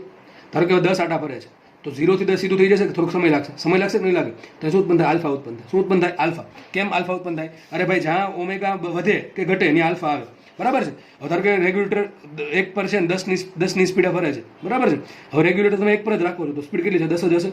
સ્પીડ જો 10 ની 10 જ છે, સાઈડમાં સમજાવો પાછળ. સ્પીડ પહેલાં 0 હતી, તો 10 થઈ, તો આલ્ફા ઉત્પન્ન થશે આમાં, બરાબર? આલ્ફા ઉત્પન્ન થશે કારણ કે ઓમેગા વધે છે. હવે માનો કે તમે રેગ્યુલેટરની સ્પીડ 1 ને 1 જ રાખો છો, એટલે કે 10 ની 10 જ રાખો છો, તો અહીંયા ઝડપ વધતી નથી, તો અહીંયા આલ્ફા કેટલો છે? 0. આલ્ફા ક્યારે આવે? આપણા કેસમાં પ્રવેગ ક્યારે આવતો હતો? જ્યારે વેગ વધે કે ઘટે તો, અથવા એમ કહી શકાય જ્યારે વેગમાં ફેરફાર આવે ત્યારે પ્રવેગ આવે. હું તમને એમ કહું, તમારી ગાડી છે એ એક જ દિશામાં મીટર પર સેકન્ડની ઝડપથી જાય છે, તો પ્રવેગ કેટલો? 0. સમજ પડે? એ જ રીતે અહીંયા ઓમેગા બદલતું નથી, તો આલ્ફા પણ બદલશે નહીં. આલ્ફા કેટલો આવશે? 0. માનો કે તમે હવે રેગ્યુલેટરને ફર્સ્ટ પોઝિશન પરથી બીજી પોઝિશન પર લઈ ગયા, અને ધારો કે અહીંયા પંખોની સ્પીડ છે 30. કેટલી સ્પીડ છે? પંખો વધુ 30ની આરપીએમ પર ફરે એવું માની લો. સિમ્પલ એક્ઝામ્પલ આપું છું, બરાબર છે? તો ધારો કે આ ફર્સ્ટ પોઝિશન, આ બીજી પોઝિશન, આ ફર્સ્ટ હતી, આ બીજી છે. તો અહીંયા જો ઉત્પન્ન થયો, અહીંયા જો આલ્ફા ઓમેગા વધે છે કે નહીં વધતું? ઓમેગા વધે છે. પહેલાં ઝડપ હતી ઓમેગા 1 10 હતું, હવે ઓમેગા 2 કેટલા છે? 30. તો થોડોક સમય લાગશે કે નહીં લાગે? કે સીધી જેવી 10ની સ્પીડમાંથી તમે જેવું રેગ્યુલેટર 2 પર લઈ ગયા, સીધું પંખો ફરવા જ માંડો. અરે ભાઈ, સમય ભલે ઓછો લાગે, પણ થોડોક સમય તો લાગશે. ત્યાં પાછો આલ્ફા ઉત્પન્ન થશે કે નહીં થાય? ઉત્પન્ન થશે. માનો કે તમે પંખાને હવે 2 પર ફેરવો છો, બરાબર? રેગ્યુલેટરની બીજી પોઝિશન પર ફેરવો છો, તો ઓમેગા કેટલું હશે? 30 જ હશે. તો કેવા શું માંગુ છું, સમજ પડે છે? જો ઓમેગામાં ફેરફાર થાય, જો ઓમેગામાં ફેરફાર થાય, એટલે કે ડેલ્ટા ઓમેગા આવે તો આલ્ફા આવે. જો ડેલ્ટા ઓમેગા 0 છે તો આલ્ફા પણ 0 છે. પહેલાં જેવું, જો વેગમાં ફેરફાર છે તો પ્રવેગ છે, જો વેગ અચળ છે તો પ્રવેગ 0 છે, બરાબર? એ રીતે માનો કે તમે ધીમે ધીમે કરતા 5ની પોઝિશન પર લઈ ગયા, અને માનો કે 5ની પોઝિશન પર પંખો 100 આરપીએમથી ફરે છે, બરાબર છે? તો 100 આંટા પૂરા કરે છે 1 મિનિટમાં. તો મતલબ શું થયો કે અહીંયા જ્યારે 30માંથી તમે સીધો 5 પર લઈ ગયા, તો જો સમય લાગશે કે નહીં લાગે? લાગશે. અને જો પેલા ઓમેગા 1 કેટલું હતું? 30 હતું. હવે કેટલું છે? 100. તો ઓમેગા 2 100 છે, ઓમેગા 1 છે 30. તો શું અહીંયા પણ આલ્ફા ઉત્પન્ન થશે. અને માનો કે તમે એને 1 કલાક સુધી 5ની પોઝિશન, એટલે કે રેગ્યુલેટરની 5મી પોઝિશન, એટલે કે 100ની આરપીએમથી જ ફેરવો છો, તો હવે આલ્ફા 0 છે. શું છે? આલ્ફા 0 છે. અને આલ્ફા ધન આવશે કે ઋણ આવશે? આલ્ફા ધન આવશે. કેમ? ડેલ્ટા ઓમેગા કેવું છે? ધન છે. ઝડપ ઓમેગા વધે છે, પહેલાં જેવું છે. પ્રવેગ ઋણ ક્યારે આવે? જો વેગ ઘટતો હોય તો આપણે પ્રવેગ ઋણ કહીએ, અને શું કહીએ આપણે? પ્રતિ પ્રવેગ કહેશું, રિટાર્ડેશન. અને એ જ રીતે જો માનો કે વેગ પહેલાં 10નો હતો, 20નો થયો, 30નો થાય, ધીમે ધીમે વેગ વધે છે, તો પ્રવેગ કેવો આવે? ધન આવે. જો ઊંધું થતું હોય 30માંથી 20, 20માંથી 10, તો પ્રવેગ ઋણ થાય. આપણે ઋણ પ્રવેગને શું કહીએ છીએ? પ્રતિ પ્રવેગ. તો એવું જ અહીંયા સેમ ટુ સેમ છે. તો તમે જુઓ, રેખીય ગતિ જેને આવડે છે એને હું જે અત્યારે સમજાવું છું, એને સમજવામાં જરા પણ તકલીફ પડતી નહીં હોય. અને જે લોકોને રેખીય ગતિમાં પ્રોબ્લેમ છે એને થોડીક તકલીફ રહેશે, પણ મેં તમને કીધું પ્રમાણે વિડીયો થોડોક રિવાઇઝ કરીને જુઓ એટલે તમને લગભગ આઈડિયા આવી જશે. આનાથી ઊંધું કરો શું થાય? પહેલાં ધારો કે પંખો 5 પર ફરે છે, ધારો કે તમને ઠંડી વાય છે એટલે શું કરો, પંખાનું રેગ્યુલેટર 4 પર લઈ આવ્યો, ઝડપ થઈ ગઈ 70, તો શું થશે અહીંયા ડેલ્ટા ઓમેગા કેવું, ઓમેગા 2 છે 70, ઓમેગા 1 છે 100, તો ડેલ્ટા ઓમેગા કેવો આવશે, ઋણ આવશે. ડેલ્ટા ઓમેગા ઋણ શું બતાવે છે કે ભાઈ ઝડપ ઘટે છે, એનો કોણીય વેગ છે એ ઘટે છે, એની સ્પીડ જે છે એ ઘટે છે, તો આલ્ફા કેવો આવશે, ઋણ આવશે. તો મને એમ કહો આલ્ફાનું અસ્તિત્વ ક્યારે, આલ્ફા અસ્તિત્વ ક્યારે ધરાવે, જ્યારે યાદ રાખજો જ્યારે ઓમેગામાં ફેરફાર થાય ત્યારે. જો ઓમેગામાં ફેરફાર આવે તો જ આલ્ફા આવે. હું એમ કહું એક વસ્તુ છે એ 100 આરપીએમથી ફરે છે, 1 મિનિટમાં 100 આંટા ફરે છે, ફિક્સ આંટા, તો આલ્ફા કેટલું, 0. કેટલું છે આલ્ફા, 0. આપણે પહેલાં જવું છે કે એક વસ્તુ છે એ 100 મીટર પર સેકન્ડની ઝડપથી ગતિ કરે છે એક જ દિશામાં, તો પ્રવેગ કેટલો, 0. કેમ પ્રવેગ 0, વેગ અચળ છે, વેગ અચળ એટલે મૂલ્ય અચળ છે, દિશા અચળ છે, બરાબર છે. તો વેગ અચળ છે એટલા માટે પ્રવેગ 0 થશે. એના જેવું જ અહીંયા છે.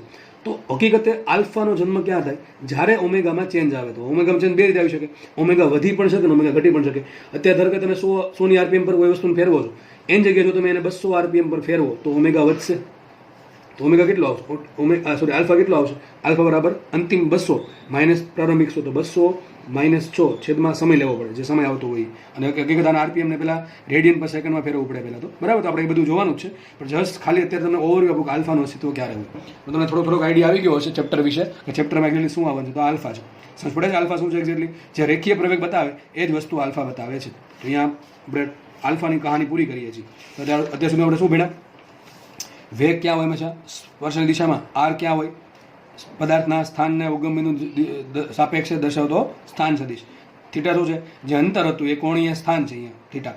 જેમ આપણે અંતરમાં ચેન્જ આવતો અને આપણે સ્થાનાંતર કીધું, અથવા જે સ્થાનમાં ચેન્જ આવતો અને આપણે સ્થાનાંતર કીધું હતું, એમ જે થીટામાં ચેન્જ આવે ડેલ્ટા થીટા એને કહેશું આપણે કોણીય સ્થાનાંતર. ઓમેગા શું છે, વસ્તુ કેટલી ઝડપથી કેટલા આંટા પૂરા કરે છે, અથવા કેટલો ખૂણો કેટલા સમયમાં કાપે એને કહેવાય કોણીય વેગ. અથવા પહેલાં આપણે જે જૂનું હતું કે કેટલી વસ્તુ જે છે કેટલું સ્થાનાંતર અથવા કેટલું અંતર કાપે કેટલા સમયમાં, એને આપણે વેગ કહેતા હતા, એમાં અહીંયા કહેશું આપણે કોણીય વેગ. સૂત્ર આવશે delta theta by delta d, અને છેલ્લે હતું કોણીય પ્રવેગ.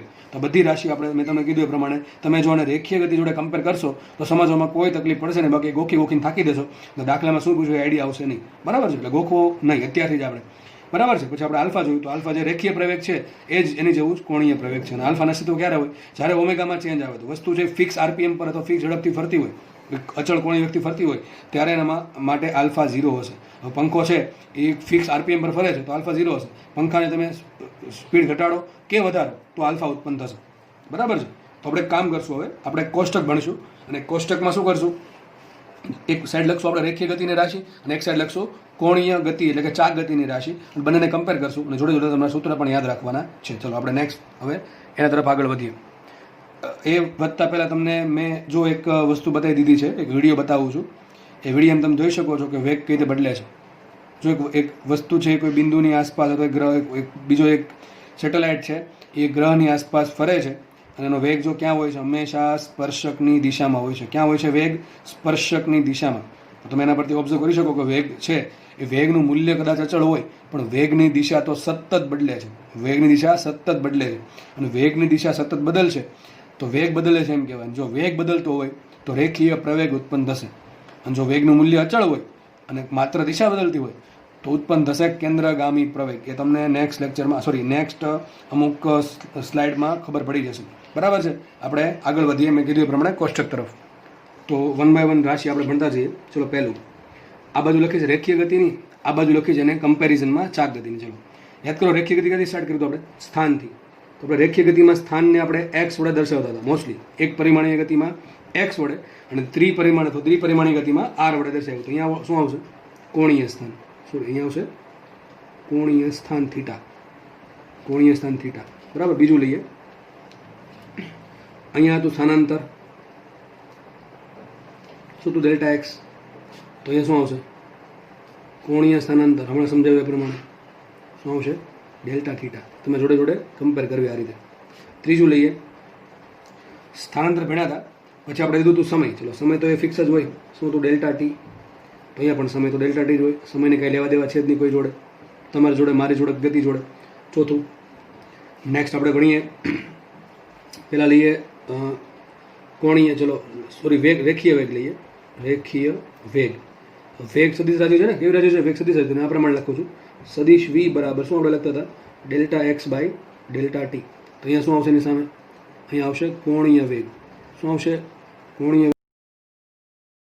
આ દિશા ક્યાં છે હમણાં સમજાવું છું, થોડુંક રાહ જુઓ, ધીરજ રાખો, બરાબર. તો ડેલ્ટા ઓમેગા બરાબર શું આવશે? અહીંયા કોણીય સ્થાન, અહીં સ્થાનાંતર છે, અહીં શું આવશે? કોણીય સ્થાનાંતર, delta theta upon delta T. ખબર પડે કે નહીં? અથવા આપણે આમ લખીએ શું લખતા? x2 માઇનસ x1 છેદમાં t2 માઇનસ t1. તો એ જ રીતે શું લખશું અહીંયા? અહીં લખશું આપણે θ2 માઇનસ θ1 છેદમાં t2 માઇનસ t1. આટલી સમજ પડી? ચલો આગળ વધીએ. તમને યાદ હોય તો આપણે એવું કીધું હતું કે જ્યારે limit tense two 0, delta T tense two 0, એટલે સમય જો સૂક્ષ્મ લેવામાં આવે તો અંતર અથવા સાંદ્ર પણ સૂક્ષ્મ કાપશે. તો આપણે આવું લખતા હતા, v બરાબર dx અપોન dt. શું લખતા હતા? v બરાબર dx અપોન dt. શું અહીંયા કર્યું આપણે? ડેલ્ટા ટી ટેન્સ ટુ 0, એટલે કે સમય છે જો સૂક્ષ્મ હોય તો એમાં કંઈ એવું કંઈ વસ્તુ નથી બહુ કે જે બહુ ઓછા સમયમાં બહુ ઝાઝું અંતર કાપી નાખે, બરાબર. તો એનું લગભગ અંતર પણ સૂક્ષ્મ જશે, બરાબર છે. તો આપણે અહીંયા એવું કરીએ તો શું કરવું? અહીંયા ડેલ્ટા ટી ટેન્સ ટુ 0 લઈએ તો અહીંયા પણ સૂત્ર શું આવશે? ઓમેગા બરાબર ડી થીટા બાય ડીટી. યાદ રાખવું સૂત્ર કામનું, બરાબર છે. ઓમેગા બરાબર શું આવશે? D theta by d t. હકીકત કહું છું, તમે આ યાદ રાખો ને તો ઓટોમેટિક યાદ રહી, બરાબર. પણ જો ખાલી આટલું ગોખશો ને તો અઘરું પડશે. જેટલું સમજશો એટલું સારું પડશે આગળ ચેપ્ટરમાં. આગળ વધીએ, 5મું. ચલો, રેખીય વેગ આવી ગયો. આપણે શું આવ્યું? રેખીય પ્રવેગ. રેખીય પ્રવેગ. જો અત્યાર સુધી આપણે ખાલી પ્રવેગ બોલતા, પણ આપણે હવે રેખીય શબ્દ વાપરવો પડશે, કેમ કે પ્રવેગ બે તો છે. એક પ્રવેગ રેખીય પ્રવેગી આવે ને કોણીય પ્રવેગી આવે. રેખીય પ્રવેગ સૂત્ર શું હતું? સદિશ એ બરાબર શું હતું? સદિશ એ બરાબર delta v by delta t. સદિશ આવશે, બરાબર. અહીં શું આવશે? સદિશ V2 માઇનસ સદિશ V1 છેદમાં ડેલ્ટા ટી અથવા T2 માઇનસ T1. અથવા આપણે એમ પણ જોયેલું કે જ્યારે આ ડેલ્ટા ટી ઘણું સૂક્ષ્મ લેવામાં આવે તો પ્રવેગ શું આવે? માટે પ્રવેગ બરાબર આવશે dv અપોન dt. શું આવશે? dv upon dt. અને જો v બરાબર શું મૂકી દઉં? dx by dt. શું મૂકી દઉં? dx by dt. સૂત્ર શું આપણે આવ્યું? dx સ્ક્વેર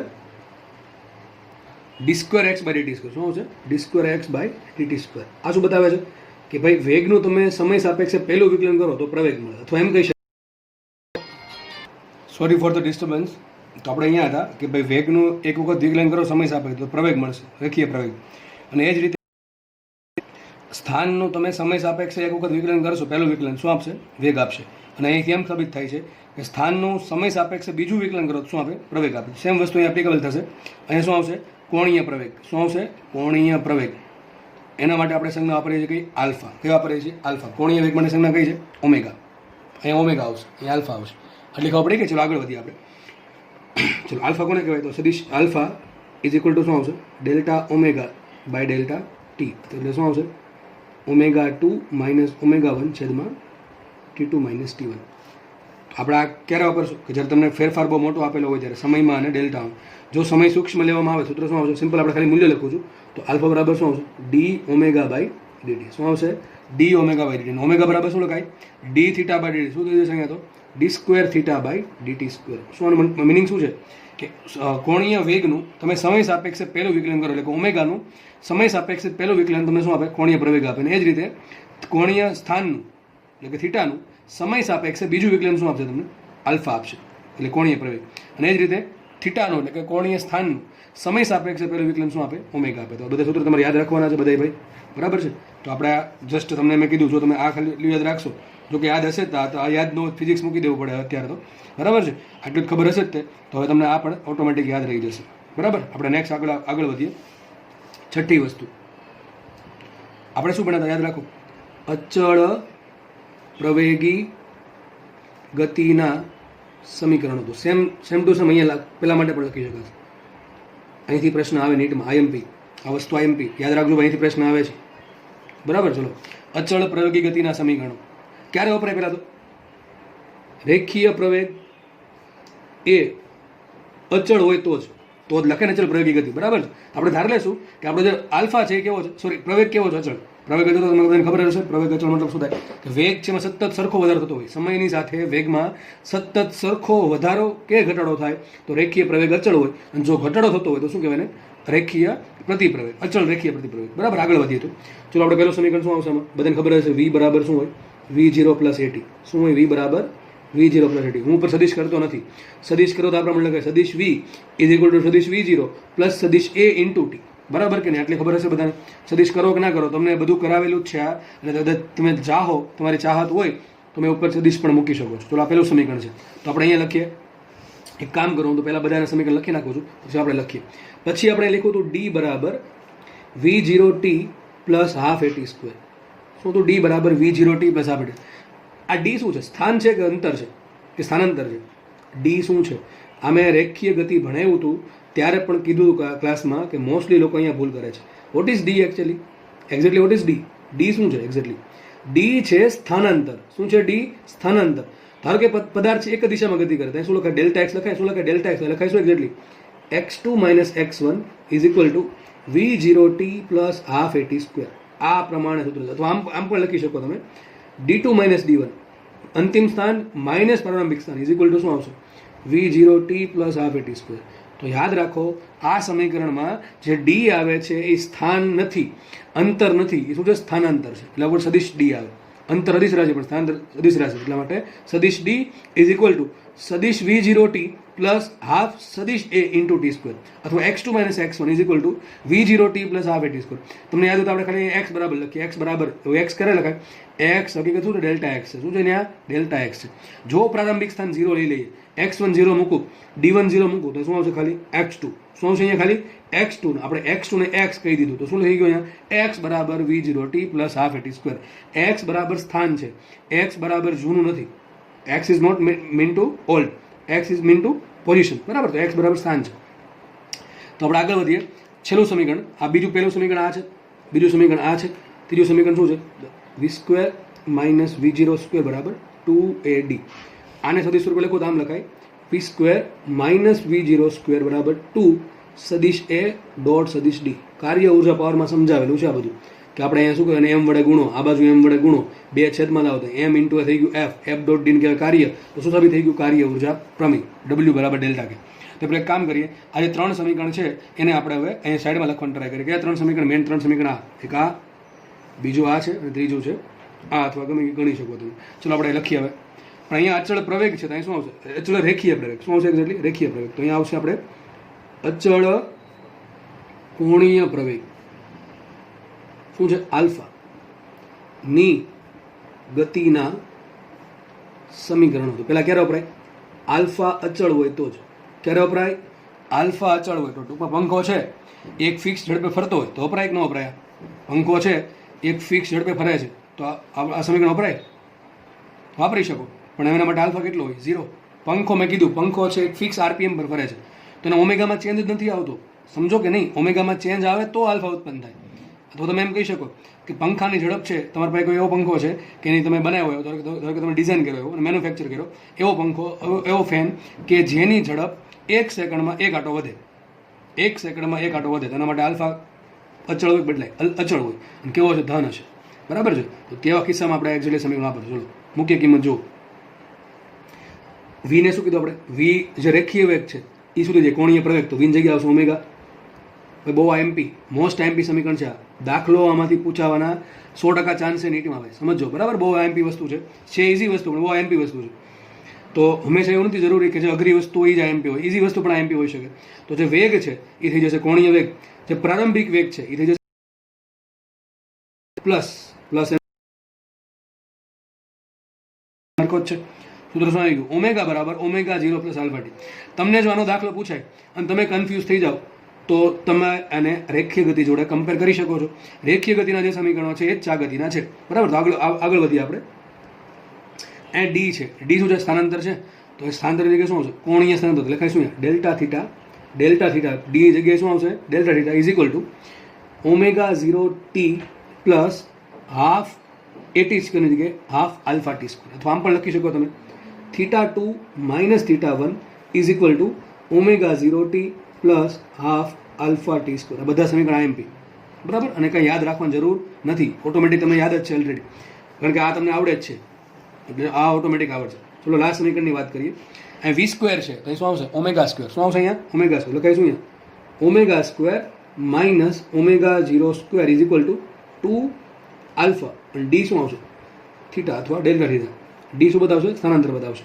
અથવા આમ પણ લખી શકો તમે omega square minus omega 0² equal to 2 સદિશ આલ્ફા ડોટ સદિશ ડેલ્ટા થીટા. બરાબર છે?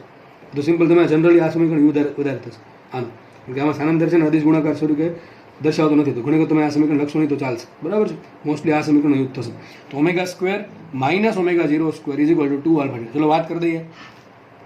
આ સમીકરણ નોર્મલી ક્યારે વપરાય? તમને વેગ આપ્યો હોય ને સમય આપ્યો હોય તો. જો આલ્ફા બધામાં આવશે જ, અહીંયા આલ્ફા આવે છે, અહીંયા આલ્ફા આવે છે, અહીંયા આલ્ફા આવે છે, તો આલ્ફાની તમારે જરૂર પહેલાં પડશે. હવે વાત કરીએ, જો તમને વેગ આપ્યો અને સમય આપ્યો છે, અથવા માત્ર સમયની વાત કરીએ તો સમીકરણ નંબર 1 આવે. આમાં જુઓ, આમાં શું થાય? સ્થાનાંતર આપ્યું અને સમય પણ આપ્યો. જ્યારે તમને સ્થાનાંતર આપ્યું હોય, સમય આપ્યો હોય, ત્યારે આવશે બીજું સમીકરણ. અથવા આમ આમ સમજો તો ચાલશે આના પરથી, કે સ્થાન આપ્યું છે, સમય આપ્યો છે, તો જ સમીકરણ આ યુઝ થશે. ખાલી સમય આપ્યો તો સમીકરણ પહેલું યુઝ થાય અથવા આ યુઝ થાય. અહીંયા સ્થાન ને સમય બે આપ્યો તો સમીકરણ નંબર બીજું યુઝ થશે, બરાબર. ડી બરાબર v0t પ્લસ આપણે ડિસ્કર. અને છેલ્લું સમીકરણ જ્યારે વેગ આપે અને અંતર આપે, સમય ન આપે, ત્યારે સમીકરણ આવશે v square minus v0 square બરાબર 2ad અથવા omega square minus omega 0 square બરાબર 2 આલ્ફા થીટા. આ v0 શું છે? પ્રારંભિક ઝડપ, કઈ રેખીય ઝડપ અથવા પ્રારંભિક વેગ. ઓમેગા 0 શું છે? પ્રારંભિક કોણીય ઝડપ. તમને એમ કીધું પંખો સ્થિર છે તો ઓમેગા 0 0 આવશે. તમને એમ કીધું પ્રારંભમાં ઓમેગા 0 છે એ 5 છે તો ઓમેગા 0 સમજ પડે કે નહીં? આપણે કેમ કહેતા v0 પદાર્થ છે એ સ્થિર, v0 0 મૂકતા, એમ કે v0 પદાર્થ માટે v0 5 છે તો 5 મૂકતા, એ રીતે. તો v0 અથવા ઓમેગા 0 શું છે? પદાર્થની શરૂઆતમાં એટલે કે t બરાબર 0 સમય એટલે કે પ્રારંભમાં ઝડપ અથવા કોણીય ઝડપ અથવા રેખીય વેગ અથવા કોણીય વેગ. સમજ પડે કે નહીં? તો આટલા સમીકરણ તમને આવડી જવા જોઈએ. નેક્સ્ટ આપણે આગળ વધીએ તો અત્યાર સુધીમાં જે પણ ભણાવ્યું છે એ તમને લગભગ આવડતું જ હશે આડાવડી રીતે, કાં તો ચાક ગતિનું ડાયરેક્ટ આવડતું હશે, અથવા હવે રેખીય ગતિ કમ્પેર કરીને તમે ચાક ગતિના સમીકરણો મેળવી શકો છો. પણ ખબર હોવી જોઈએ ઓમેગા શું છે, થીટા શું છે, આલ્ફા શું છે, બરાબર. આપણે એટલું અહીં સુધી રેખીય ગતિ હતી. હવે આગળ વધીએ. જુઓ 7મું. પહેલાં તો હવે સમીકરણ ક્યારે વપરાય? હજુ કહું છું, આલ્ફા અથવા એ અચળ હોય તો જ રેખીય ગતિના સમીકરણ, રેખીય પ્રવેગી ગતિના સમીકરણ આવશે. અને જો આલ્ફા અચળ હોય તો જ અચળ કોણીય પ્રવેગી ગતિના સમીકરણ આવશે. તો એ ખાસ યાદ રાખવું કે આલ્ફા અચળ હોવો જોઈએ અથવા રેખીય પ્રવેગ એ અચળ હોવો જોઈએ. આપણે આગળ વધીએ. આપણા કેસમાં જે દળ હતું એમ, આ એમપી વસ્તુ છે, જે દળ હતું એમ એની જગ્યાએ અહીંયા આવશે જચા. શું બોલું છું હું? જચા. ઇટ્સ નોટ ચચા, ઇટ્સ જચા. જડત્વની ચાક માત્રા, જડત્વની ચાક માત્રા. આ ત્રીજો ભાગ છે, બરાબર. હું તમને એક કામ કરું છું, આખા ચેપ્ટરનું કોષ્ટક અહીંયા આપી દઉં છું. તમને જેમ જેમ ટોપિક ભણતા જશો, બરાબર છે, ફર્સ્ટ પાર્ટમાં આટલું ભણશો, આની ઉપરનું જે ભણાવ્યું હોય, બીજા પાર્ટમાં તમે ઝડત્વની ચાક માત્રા ભણો ત્યારે તમને એક્ઝેક્ટલી ખબર પડી જશે. તો જે દળ કામ આપણું રેખીય ગતિમાં કરતું હતું એ જ કામ જડત્વની ચાક માત્રા તરીકે આઈ કરશે. આઈ શું કામ કહેવાય? ઇંગ્લિશમાં એને કહેવાય moment of inertia. Moment of inertia, MI, બરાબર છે. તો આપણે એને સિમ્પલ, હું મોસ્ટલી જચા બોલું છું વર્ષોથી. તો દળ છે એ એમ છે, એનો ભાગ કોણ લેશે? જચા, એટલે કે જડત્વની ચાક માત્રા લેશે. તો જેવું દળ, કેમ આપણે વેગ છે એની જે પ્રવેગ છે એને જેવું કામ અહીંયા આલ્ફા કરે છે, તો એ જ રીતે જ્યાં દળ છે એની દળનું કામ અહીંયા કરશે જડત્વની ચાક માત્રા આઈ, બરાબર છે. એક આખો ટોપિક, બહુ મોટો ટોપિક છે અને આઈએમપી ટોપિક છે, એનું આપણે ચર્ચા કરીશું ત્યારે તમને કહી દઈશ કે કેમ આવું થાય છે. તો જે દળનું કામ, જે આપણે રેખીય ગતિમાં દળ જે કામ કરતું હતું એ કામ કોણ કરશે? જડત્વની ચાક માત્રા. ટૂંકમાં જેટલા બી સૂત્રમાં જ્યાં દળ આવે છે એ ચાક ગતિના સૂત્રમાં તમે દળની જગ્યાએ આઈ મૂકી શકો. સમજ પડે કે ના પડે? ચલો 8મું સૂત્ર, બળ. હું એમ કહું વસ્તુ ગતિ કરે છે તો શું બળ જરૂરી છે? એક આ સપોઝ કે પેન પડેલી છે, આ પેન પડી છે અહીંયા, તો પેનને મારે ગતિ કરાવી છે, બળ આપવું પડે કે ન પડે? ઓબ્વિયસલી આપવું જ પડે. તો બળ હું કામ જવાબદાર છે? રેખીય ગતિ માટે બળ જવાબદાર છે. આ જ્યાં સુધી આ પેનને બહારથી બળ નહીં લાગે, જો આંતરિક બળ તો લાગતા જ હશે, એના અણુ વચ્ચે આંતરાણુય બળ લાગતા જ હોય, બરાબર છે. એના અણુ કંઈ સ્થિર નહીં હોય, થોડા ગતિ કરતા હશે, વાઇબ્રેટ થતા હશે, પણ એ બધા બળનું પરિણામી બળ 0 છે. જ્યાં સુધી હું આને પરિણામી બાહ્ય બળ નહીં આપું ત્યાં સુધી પેન અહીંથી હલવાની છે નહીં. કોઈ બી રીતે આપી શકો, ફૂંક મારીને આપી શકો, પવનથી આપી શકો, પણ જ્યાં સુધી આના પર બળ નહીં લાગે ત્યાં સુધી વસ્તુ ગતિ કરવા નથી. તો બળ શું કામ? રેખીય ગતિ માટે. શેના માટે જવાબદાર છે બળ? તો ચાક ગતિ થાય છે, મને કે આ પેન છે, બરાબર, આ પેનને આ રીતે, બરાબર છે, તો ફરશે ક્યારે? ખાલી બળ લગાડું ફરશે? આ બળ લગાડ્યું ફરે છે? ના, ફરતી નથી, તો રેખીય ગતિ કરે છે. તો કંઈક એવી વસ્તુ છે જે બળ કરતાં વિશેષ છે. સમજ પડી કે ન પડી હું શું બોલું છું? મારે આને આગળ લઈ જવી તો બળ આપું છું, આ પ્રમાણે બળ આપું તો આગળ જાય છે, પરંતુ મારે આને ફેરવવી છે, આ રીતે ફેરવવી છે, તો શું મારે બળ આપવું પડે? ચલો બળ આપીને જોઈ જવું, ચલો અહીંથી બળ આપું છું, આ ફરે છે? ના. તો ખાલી એકલા બળથી વસ્તુ ફરતી નથી, તો કંઈક અલગ છે, અને એ અલગ છે, આપણે ભણવાનું છે ડિટેલમાં. એ છે ટોર્ક. ટોર્ક એની સંજ્ઞા છે ટાઉ અથવા ટો, તમે જે બોલો એ, બરાબર છે. ટાઉ બોલો અથવા ટો બોલો, જે બોલો એ. તો જે ભાગ બળ ભજવે છે રેખીય ગતિમાં, રેખીય ગતિ થવા માટે, એ જ ભાગ ચાક ગતિમાં ટોર્ક ભજવે છે ચાક ગતિ થવા માટે. ચાક ગતિ માટે રિસ્પોન્સિબલ કોઈ હોય તો ટોર્ક છે, ચાક ગતિ થવા માટે. સમજો ભાઈ, જેટલું કોન્સેપ્ટ ક્લિયર રાખશો પ્રેક્ટિકલ જોડે એટલા વધારે વિશેષ આગળ વધશો, કલ્પના શક્તિ વધશે, ઇમેજિનેશન પાવર વધશે અને કંઈક નવું વિચારતા થશો અને જિંદગીમાં સફળ બનશો બધા કરતા. બાકી બધા જે કરે છે રેખીય ગતિ માટે, રેખીય ગતિ આ પેન પડી છે મારે આગળ વધવા માટે 100% બળ આપવું જ પડશે તો જે રેખીય ગતિ કરશે. તો રેખીય ગતિ માટે જે જવાબદાર છે જે બળ, બરાબર છે, પરિણામી બાહ્ય બળ. ખાલી માનો કે પેન છે એને તમે અહીંથી ધક્કો મારો, અહીંથી ધક્કો મારો, હું જો સરખો ધક્કો મારું છું, બે જગ્યાએથી સરખો ધક્કો મારું છું, શું વસ્તુ આગળ જાય છે? ના. તો ખાલી બળ એટલે કયું બળ? પરિણામી બાહ્ય બળ. કયું બળ? પરિણામી બાહ્ય બળ. પણ સિમ્પલ આપણે એને બળ કહેશું. જે આપણે બળ લખીને શું સમજવાનું? પરિણામી બાહ્ય બળ. તો એ જ રીતે જો વસ્તુ પર ટોર્ક નહીં લાગે તો ચાક ગતિ કરશે નહીં. જેમ કે આ વસ્તુ છે, એના પર બળ તો લાગે છે પણ ટોર્ક લાગતું નથી. અત્યારે ખબર કદાચ હોય તો સારી વાત છે, જો નહીં હોય તો તમને સમજ પડી જશે ટોર્ક ક્યાં અત્યારે ટોર્ક લાગે છે. આને હું આમ નીચે દબાવું અને આને ઉપર લઈ જાઉં, જો આ રીતે સમજ પડે છે. તો આ શું મને ખબર છે એક્ઝેક્ટલી શું છે ખબર? આ કપલ છે. શું છે આ? કપલ. કપલ એટલે કે બળયુગ્મ. તમે બળયુગ્મ ભણ્યા છો બોર્ડમાં, તો બળયુગ્મ લગાડીને કઈ રીતે તમને હું પછી સમજાવીશ. અત્યારે બહુ આપણે ચર્ચા નથી કરવી કારણ કે ડિટેલમાં સમજવાનું છે. અહીંથી આમ બળ લગાડ્યું, જેટલું બળ આ બાજુ લગાડું છું એટલું બળ ઉપરથી નીચે લગાડું છું, તો બે બળ લાગે છે. જો આ પ્રમાણે બળ લાગે છે. તો અહીંયા ટોર્ક લાગે છે. કેટલું ટોર્ક લાગે છે એ પણ તમને હું સમજાવીશ. લાગે છે તો વસ્તુ જો ફરે છે તો ખાલી એકલા બળથી વસ્તુ ફરે નહીં, બરાબર છે. અને અથવા મારે આમ કરવું પડે કે આનો એક છેડો ફિક્સ કરી દઉં, આનો એક છેડો ફિક્સ કરી દઉં અને આ પ્રમાણે બળ લગાડો તો ફરશે નહીં. હવે આમ ફરશે. જો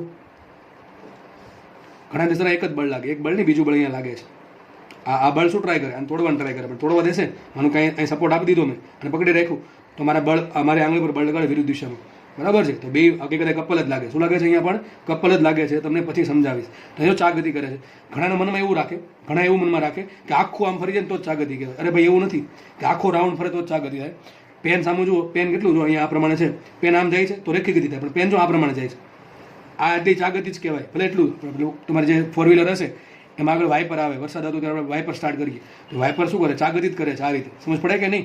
તો ભલે થોડોક એક 30 ડિગ્રી 15 ડિગ્રી 2 ડિગ્રી જેટલો ખૂણો બદલે, ખૂણો થોડોક એ બદલશે તો ચાક ગતિ થાય. એવું નહીં 360 ડિગ્રીનો ખૂણો ફરે તો ચાક ગતિ કહેશું. થોડોક પણ ખૂણો જો બદલશે તો ચાક ગતિ. તો આ ટૂંકમાં શું થાય છે? ચાક ગતિ થાય છે. અને એના માટે મારે બળ આપવું પડે છે. હકીકતે બળ નહીં પણ કોણ જવાબદાર છે? ટોર્ક જવાબદાર છે. એ તમને પછી સમજાશે. તો જેવું કામ દળનું હતું એવું કામ જચા જડત્વની ચાક માત્રાનું છે. જેવું કામ બળનું છે અહીંયા એવું જ કામ કોનું છે? ટોર્કનું છે. તો આપણે એક કામ કરશું, સમીકરણમાં જ્યાં એફ આવે છે ને એને રિપ્લેસ કરશું ટોર્ક વડે. શેના વડે કરશું? ટોર્ક વડે. આટલી ખબર પડી કે ના પડી? સમીકરણમાં જ્યાં એફ આવે છે એને આપણે ચાક ગતિમાં ટોર્ક વડે રિપ્લેસ કરશું. લિનિયર મોશન માટે બળ રિસ્પોન્સિબલ છે, બળ જવાબદાર છે રેખીય ગતિ થવા માટે. એ જ રીતે ચાક ગતિ માટે રિસ્પોન્સિબલ કોણ છે? ચાક ગતિ થવા માટે કોણ જવાબદાર છે? ટોર્ક જવાબદાર છે. આપણે નેક્સ્ટ પેજ પર હવે આને આગળ ચર્ચા કરશું. તો આપણે કામ કરશું, જે સૂત્ર બળમાં હતા એ સૂત્ર આપણે ટોર્કમાં લગાડી દઈશું. ચલો, બળ શું હતું? સિમ્પલ, બધાને ખબર જ હોય એક વસ્તુ, F બરાબર m. મેં તમને કીધું એમ ગોખી નાખ્યું છે, પણ મેં તમને સંઘાતમાં સમજાવેલું કે એંગલ સૂત્ર શું આવે. F બરાબર m એનું આવે. શું આવે? F બરાબર delta P by delta T. એ પણ હમણાં રસ્તામાં છે, હમણાં આવે જ છે. ચલો, તો આપણે જોઈએ F બરાબર m છે. તો અહીંયા શું આવશે? મેં તમને કીધું એ પ્રમાણે F નું સ્થાન કોણ લઈ લે છે? ટોર્ક લે છે. કોણ લે છે? ટોર્ક. અત્યારે હું કંઈ સદીશ કરતો નથી, બરાબર. સદીશની જરૂર પડશે ત્યારે આપણે ડિટેલમાં સદીશ વિશે પણ ભણીશું. અત્યારે જસ્ટ ખાલી સૂત્ર લખીએ છીએ આપણે અદિશ સ્વરૂપે. તો F બરાબર m. તો F નું સ્થાન કોણ લઈ લે? ટોર્ક લઈ લે. દળનું સ્થાન કોણ લઈ લે? જચા. તો આય આવશે. અને પ્રવેગનું સ્થાન કોણ લઈ લે? હમણાં ભેડા આલ્ફા. તમારે ક્યાં ગોખવાની જરૂર છે? ટોર્ક બરાબર આય આલ્ફા. તો F બરાબર m તો ટોર્ક બરાબર આઈ ઇન્ટુ આલ્ફા. તો F નું સ્થાન લેશે ટોર્ક, દળનું સ્થાન લેશે જચા જડત્વની ચાક માત્રા અને પ્રવેગનું સ્થાન લેશે આલ્ફા. આટલી ખબર છે ને? આગળ વધીએ આપણે. એ રાશિ છે કોણીય વેગમાન. શું છે? વેગમાન. હમણાં લાસ્ટ અમુક લેક્ચર છે આપણે વેગમાન બહુ ડિટેલમાં ચર્ચા કરી. તો વેગમાન P બરાબર, ચલો, વેગમાન P બરાબર શું આવે? વેગમાન P બરાબર આવે m ઇન્ટુ v. સદિશ P બરાબર સદિશ m ઇક્વલ ટુ m સદિશ v. એ જ પ્રમાણે જે વેગમાન છે એનું સ્થાન લેશે કોણીય વેગમાન, એંગ્યુલર મોમેન્ટમ. આને કહેવાય લિનિયર મોમેન્ટમ, રેખીય વેગમાન. એનું સ્થાન લેશે કોણીય વેગમાન. અને આપણી બુક્સ, ટેક્સ્ટ બુકમાં અને બીજા બધા મટીરિયલ્સમાં કોણીય વેગમાન માટે સંજ્ઞા છે કેપિટલ L. કઈ છે? Capital L. તો અહીંયા જે સદિશ P છે કોણ રેખીય વેગમાન, એ આવશે કોણીય વેગમાન ઇઝ ઇક્વલ ટુ, ચલો સૂત્ર કંઈ ગોખવા જરૂર છે નહીં, L નું. ચલો, તો P બરાબર L લખશું. P નું સ્થાન કોણ લેશે? L લેશે ચાક ગતિમાં. દળનું સ્થાન કોણ લઈ લે? I જડત્વની ચાક માત્રા. અને વેગનું સ્થાન કોણ લે? ઓમેગા. તો L બરાબર I ઓમેગા. તો ખબર જ છે, V નું સ્થાન ઓમેગા લઈ લે, દળનું સ્થાન જચા લઈ લે અને P નું સ્થાન કોણે લીધું? કોણીય વેગમાન L. તો L બરાબર શું થઈ જશે? L ને તમે કમ્પેર કરી શકો P સાથે, રેખીય ગતિના P સાથે કોણીય ગતિના વેગમાનને તમે કમ્પેર કરી શકો તો P બરાબર L થાય. ન્યૂટનનો ગતિનો બીજો નિયમ શું છે? ન્યૂટનનો ગતિનો બીજો નિયમ F બરાબર શું હતું? F બરાબર હતું delta P by delta t, અથવા એક્ઝેક્ટ સૂત્ર આવું હતું, સદિશ પી ઇઝ ઇક્વલ ટુ સદિશ delta P by delta t. તો જુઓ અહીંયા શું સૂત્ર આવશે, બોલો જાતે જાતે. બળનું સ્થાન લેશે ટોર્ક ઇઝ ઇક્વલ ટુ એમને ડેલ્ટા પી એટલે કે રેખીય વેગમાનનો ફેરફાર, તો અહીંયા આવશે કોણીય વેગમાનનો ફેરફાર delta L by delta t. કેટલું ઇઝી છે જુઓ. હજી કહું છું, જેને આ આવડે છે એને યાદ રાખવાની કોઈ જરૂર નથી, ખાલી સંજ્ઞા જોવાની છે કે પીનું એલ કરવું. પીને ખબર હોવી જોઈએ કે પી શું છે, રેખીય વેગમાન છે, તો એલ હશે કોણીય વેગમાન. આટલી ખબર પડે કે ના પડે? તો બે સૂત્ર છે, આ બે સૂત્ર તો બહુ એમપી છે ભાઈ, મોસ્ટ ટાઈમ સૂત્ર છે, સમજ પડે? બરાબર છે ને? ટોપના હજી બીજા સૂત્રો જન્મ થશે આમાંથી, આ ચેપ્ટરમાંથી નવા સૂત્રનો જન્મ થશે. આગળ વધીએ. આપણે જોયું હતું કાર્ય, યાદ હોય તો ડબલ્યુ બરાબર શું હતું? ડબલ્યુ બરાબર, અથવા ચલો પહેલાં કહી દઉં આમ તો શું હતું? સદિશ એફ ડોટ સદિશ ડી હતા ને? શું હતું? સદિશ એફ ડોટ ડી. તો અહીંયા કાર્ય, તો અહીંયા કાર્ય જ હોય, કંઈ કોણીય કાર્ય ના હોય, કાર્ય તો એક જ હોય. તો કાર્ય અહીંયા કાર્ય જ છે, બરાબર? તો બરાબર એમને રાખીએ. સદિશ એફની જગ્યાએ શું આવશે? સદિશ ટો ડોટ ડીની જગ્યાએ શું આવશે? ડેલ્ટા થીટા અથવા સિમ્પલ થીટા. સમજ પડે કે નહીં પડતી? સદિશ ટોર્ક ડોટ થીટા, અથવા સિમ્પલ આપણે લખવું હોય તો ડબલ્યુ બરાબર શું લખતા આપણે? F D. શું લખતા? એફ ડી કોસ થીટા, અથવા સિમ્પલ એફ ઇન્ટુ ડી. તો લખશું આપણે ડબલ્યુ બરાબર ટો ઇન્ટુ થીટા. શું લખશું અહીંયા? ટો ઇન્ટુ થીટા, અથવા ટોર્ક ગુણ્યા થીટા. તો તમને આપણે કાર્ય આવે. નેક્સ્ટ આપણે લઈ લઈએ પાવર. ચલો, પાવર પી બરાબર શું હતું? એ તો કાર્ય ભાગ્યા સમય. તો એ કાર્ય આ પાવર છે, પાવર છે. પી એટલે વેગમાન નથી, ઇટ્સ પાવર. તો પાવર શું હતું? કાર્ય છેદમાં શું? તો બીજું સૂત્ર શું હતું? સદિશ એફ ડોટ સદિશ વી, આઈએમપી સૂત્ર. આ પણ જે લખું છું એ પણ આઈએમપી. તો અહીંયા પાવર શું આવશે? પાવર પી બરાબર કાર્ય ભાગ્યા સમય તો આવશે જ. અહીં કાર્ય શું થાય? ટોર્ક ઇન્ટુ થીટા છેદમાં સમય. જો આ શું આવી ગયું? ખૂણો છેદમાં સમય, એને કહેવાય ઓમેગા. તો આમ કહી શકો તમે, આના પરથી કહી શકો બળનું સ્થાન લેશે ટોર્ક ડોટ વીનું સ્થાન લેશે ઓમેગા. તો ટોર્ક ડોટ ઓમેગા લખી દઉં છું નીચે. તો આપણા માટે પી બરાબર શું હતું? સદિશ એફ ડોટ વી હતું. પાવર પી બરાબર એફ ડોટ વી હતું. તો એવું જ અહીંયા થશે, પાવર પી બરાબર ટોર્ક ડોટ શું આવશે? ઓમેગા. Torque dot omega. તો પાવર સૂત્ર બની ગયું. તો ટૂંકમાં તમને રેખીય ગતિ આવડતી હોય તો ચાક ગતિ તમને ઓટોમેટિક આવડી જશે. પછી આપણે બળનો આઘાત ભણેલા, યાદ હોય તો. બળનો આઘાત, બળનો આઘાત અથવા સિમ્પલ બળનો આઘાત ખબર ન હોય તો આ તો ખબર હશે કે ડેલ્ટા પી બરાબર શું થાય? સદિશ એફ ડોટ ડેલ્ટા ડી. અહીંથી કરતા બનાવ્યો, અહીંથી કરતા બનાવો ડેલ્ટા પીને, તો એફ ડોટ ડેલ્ટા ડી શું લખાય? એ જ રીતે ડેલ્ટા એલ બરાબર શું લખાશે? ડેલ્ટા એટલે કે કોણીય વેગમાનનો ફેરફાર શું લખાશે? Torque into delta T. એ જ રીતે અહીંથી કરતા બનાવો કોને? Delta T. ડેલ્ટા એલ કરતા બનાવ્યો. ડેલ્ટા એલ બરાબર શું આવશે? Torque into delta t. તો તમને જુઓ, તમે જેટલા બી સૂત્ર છે એ તમને આ તો યાદ જ હશે, તો ઓટોમેટિક લખવાની જરૂર છે નહીં. કાર્ય બરાબર ટોર્ક ઇન્ટુ થીટા. અહીંયા જે પાવર હતું એ હતું બળ ગુણ્યા વેગ, તો સદિશ એફ ડોટ સદિશ વી. તો એ પાવર બરાબર આવશે ટોર્ક ડોટ ઓમેગા. શું આવશે? ટોર્ક ડોટ ઓમેગા આવશે. બરાબર. તો આપણે આગળ વધીએ છું. નેક્સ્ટ વાત કરીએ ગતિ ઉર્જાની. તો આપણે ગતિ ઉર્જા શું હતી? કે બરાબર આ કઈ ગતિ ઉર્જા આવશે? રેખીય ગતિ ઉર્જા. કઈ આવશે? રેખીય ગતિ. સૂત્ર શું આવશે? એક જ આવે સૂત્ર, હાફ એમ વી સ્ક્વેર. અથવા બીજું કઈ સૂત્ર આવશે આનું? તો કે સૂત્ર એક જ છે, એના પરથી બીજું બને છે. એમ વડે ગુણ્યા એમ વડે ભાંગા. તો શું આવશે? ઉપર M square V square by M. અને એમ સ્ક્વેર વી સ્ક્વેર શું કહે? એમ વિન શું કહે? પી ને. તો શું આવશે અહીંયા? પી સ્ક્વેર બાય 2m. એક તો આ થાય. ત્રીજું સૂત્ર કેવું થાય? બોલો, તમને યાદ હોવું જોઈએ. શું ક્રિયામાં આવે? એમ વી સ્ક્વેર છે છૂટું પાડી દઈએ, એટલે કે એમ વી ઇન્ટુ વી. આજે એમ વી આવે શું કહે? પી. તો પીવી બાય 2. શું આવશે અહીંયા? P v by 2. તો સેમ સૂત્ર એ બનશે. કઈ ગતિ? રેખીય ગતિના, સોરી, ચાક ગતિ ઉર્જા. ચાક ગતિય ગતિ ઉર્જા આ આવશે રોલિંગમાં. ક્યાં આવશે? રોલિંગમાં. દર વર્ષે રોલિંગમાંથી ચાક ગતિનો પ્રશ્ન પૂછાય છે, ગતિ ઉર્જાનો. તો બહુ આઈએમપી સૂત્ર બનશે આના. તો મેં તમને કીધું એ પ્રમાણે આ યાદ હોય તો ઓટોમેટિક આ યાદ રાખવાની જરૂર નથી. ચલો જુઓ કઈ રીતે. અહીંયા હાફ તેમ જ રહેશે. દળનું સ્થાન કોણ લઈ લે? જડત્વનું ચાક માત્ર આઈ જચા ઇન્ટુ વીનું સ્થાન કોણ લઈ લે? Omega square. સૂત્ર શું બની ગયું? કે બરાબર હાફ આઈ ઓમેગા સ્ક્વેર. શું આવશે? કે બરાબર હાફ આઈ ઓમેગા સ્ક્વેર. આગળ વધીએ. ઇઝ ઇક્વલ ટુ અહીંયા શું બન્યું? પી સ્ક્વેર બાય 2m. પી શું છે? રેખીય વેગમાન. તો રેખીય વેગમાન સ્થાન કોણ લઈ લે? કોણીય વેગમાન. તો શું આવશે અહીંયા? એલ સ્ક્વેર બાય 2 ને એમનું સ્થાન લઈ લેશે આઈ. તો શું આવશે? L square by 2i. શું આવશે? L square by 2i is equal to આમ પણ લખી શકો તમે. પી છે રેખીય વેગમાન, વી છે વેગ. તો પી રેખીય વેગમાનનું સ્થાન કોણ લઈ લે? કોણીય વેગમાન એલ. વીનું સ્થાન કોણ લઈ લે? ઓમેગા છેદમાં શું આવશે? તો આ પણ સૂત્ર આવશે એલ ઓમેગા બાય 2. આવું જોયું નહીં હોય કે આવું આવતું હશે. શું આવે? L into omega by 2. તો આ ચાક ગતિના સૂત્ર થઈ ગયા. તો હજુ તો આ કોષ્ટક ઘણું લાંબુ થઈ શકે, પણ અમે તમને કીધું એ પ્રમાણે હવે જે આપણે નવા જે સૂત્રમાં એડ કરશું, બરાબર, તમે એક કામ કરવાનું છે. આ કોષ્ટક તમારે પૂરું ન કરવું, લગભગ 1 થી 2 પેજ છોડી દેવા તમારા જગ્યા પ્રમાણે, બરાબર છે. જે બી નવા સૂત્ર આમાં આવે આ ચેપ્ટરમાં આપણે ભણશું, સાબિત કરશું કે જે સૂત્ર આવે છે એ તમે એડ કરી શકો છો અંદર. જો તમે જ્યારે વાંચો, શરૂઆતમાં રિવિઝન કરો, ત્યારે તમારે માત્ર આ કોષ્ટક જોવું પડે, પછી આ કોષ્ટક જો કે જોવાની જરૂર નહીં પડે. તો આપણે કામ કરશું, તમે એક કામ કરશો, આની પછી જે પણ થોડીક જગ્યા છોડી દેજો, 1-2 પેજ, એટલે તમે છે ને નવા સૂત્ર આમાં એડ કરી શકો જોડે. તો આપણે અહીંયા સુધી રાખીએ. નેક્સ્ટ લેક્ચરમાં આપણે આ જે સૂત્ર આપણે કમ્પેર કર્યા અથવા જે શરૂઆતમાં ભણેલા આ બધા સૂત્ર, બરાબર છે, જેટલું આપણે ભણેલા, કોણીય વેગ છે, આલ્ફા છે, પછી ડેલ્ટા થીટા છે, બરાબર છે, ડેલ્ટા ઓમેગા છે, અને આ જે સૂત્ર છે એના આધારિત આપણે થોડુંક સાબિત કરશું. પછી આપણે દાખલાની પ્રેક્ટિસ કરશું. પછી આપણે ધીમે ધીમે ટોર્કનો પણ શરૂઆત કરી દઈશું. તો અત્યારે જસ્ટ મેં તમને કીધું હતું, આ ચેપ્ટરમાં જસ્ટ તમને ઓવરવ્યૂ આપીશ ચેપ્ટર વિશે.